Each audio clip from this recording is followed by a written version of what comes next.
الإنسان يخاف. وأكثر ما يتعب الناس في حياتهم إما حزن على ماضي، وإما قلق على وخوف من مستقبل. والشيطان إذا أدخل الإنسان في هذه الدائرة عاش الإنسان فيها شقيا وسعيدا، عاش الإنسان فيها شقيا وتعيسا. أن يجعلك إما تفكر في الماضي فتحزن، أو يجعلك تفكر في المستقبل فتخاف.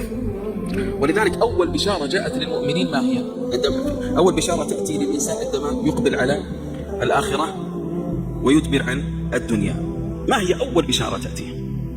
إن الذين قالوا ربنا الله ثم استقاموا تتنزل عليهم الملائكة ألا تخافوا ولا تحزنوا وأبشروا بالجنة التي كنتم توعدون. لا تحزن على ماضي ولا تخاف من مستقبل، وأبشر بالجنة.